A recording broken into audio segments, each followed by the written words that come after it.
स्थानिक डंपर व्यावसायिक आणि गोव्याचे डंपर व्यावसायिक यांच्यामधील वाद उफाळल्यानं गोव्याला वाळू वाहतूक करणारे 3 मोठे डंपर स्थानिकांनी पकडून पोलिसांच्या स्वाधीन केले। सोमवारी सायंकाळी हा प्रकार घडल्यानंतर व्यावसायिकांनी पोलीस ठाण्याच्या बाहेर मोठी गर्दी केली होती।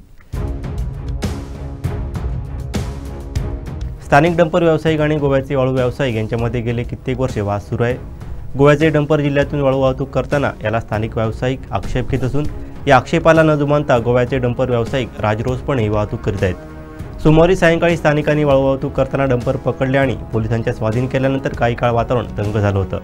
स्थानिकांच्या म्हणण्यानुसार गोव्यातील डंपर व्यावसायिकांकडे वाळू वाहतुकीचे पास नव्हते तर ते दुसरेच पास होते, त्यामुळे स्थानिकांनी आक्षेप घेतला। विशेष म्हणजे वाहतूक करतेवेळी या गाड्यांमध्ये सिलिकाऐवजी कार्बाईड असल्याचं स्थानिकांनी सांगितलं।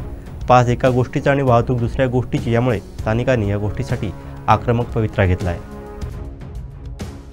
नमस्कार, Shivaji Bhogale, all India motor transport काँग्रेसचा संचालक। आज या ठिकाणी बुडाळमध्ये 3 ओव्हरलोडच्या गाड्या पकडलेल्या आहेत आणि त्या ओव्हरलोडच्या गाड्यामध्ये भारमान क्षमतेपेक्षा डबल माल, म्हणजे ज्याची 35 टन खेचून नेण्याची क्षमता आहे, त्याच्यामध्ये त्यांनी साधारणतः 65 ते 70 टन माल भरलेला आहे।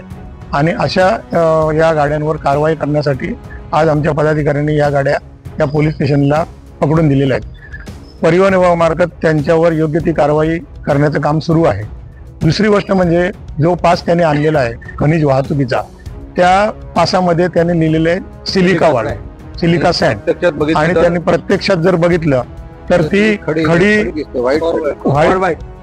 व्हाईट खडी दिसते आहे, ही सँड नाही आहे। तर अशा प्रकारचं महसूल विभागाने सुद्धा याची खातरजमा करून त्यांच्यावर योग्य ती कारवाई करावी, अशा प्रकारची मागणी आमच्या संघटनेकडून आहे। दुसरं म्हणजे या जिल्ह्यामध्ये राजरोसपणे परिवहन विभागाच्या आशीर्वादाने ओव्हरलोडचं फार मोठं प्रमाण वाढलेलं आहे। मग चिरे असतील, खडी असेल किंवा हे अशा प्रकारची ही सँड असेल, तर याच्यावर परिवहन विभागाने योग्य ती कारवाई केली पाहिजे। आज आमचे पदाधिकारी आणि आमचे वाहन चालक मालक या ठिकाणी जे उपस्थित आहेत त्यांनी आज एक वेळ शांतपणा घेतलेला आहे, परंतु याच्यानंतर जर अशा प्रकारचं हे वातावरण जर तयार केलं आणि परिवहन विभागाने जर यांच्यावर कारवाई केली नाही तर मात्र रस्त्यावर उभे राहून आम्ही या गाड्या, ओव्हरलोडच्या गाड्या या परिवहन विभागाच्या कार्यालयामध्ये नेऊन आम्ही उभ्या करू आणि त्यांच्याकडून या गाड्यांवर कारवाई करणे आम्ही भाग पाडू। दुसरी गोष्ट, गोवा राज्यामध्ये आमच्या इथून जाणारी जी वाळू आहे ती वाळू आमची, त्याचा रेट किती असावा, कमी असावा की जास्त असावा, हे आमच्या ट्रान्सपोर्टचं काम आहे, वाहतूक करणाऱ्याचं काम आहे की ते भाडं किती असावं, परंतु त्या मालाचा रेट किती असावा याच्याशी त्या गाडीवाल्याचा किंवा त्या ट्रान्सपोर्टवाल्याचा काही संबंध येत नाही।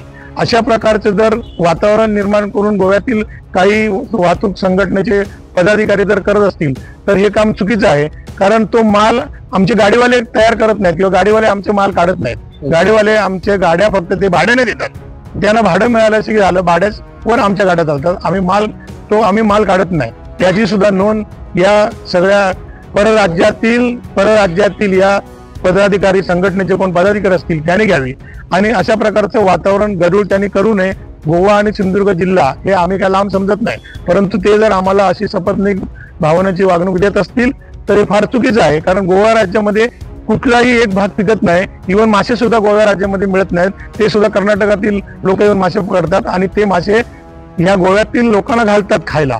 दुसरी गोष्ट, गोव्यामध्ये दूध पिकत नाही, गोव्यामध्ये कुठलंच कडधान्य मिळत नाही, गोव्यामध्ये भाजीपाला मिळत नाही।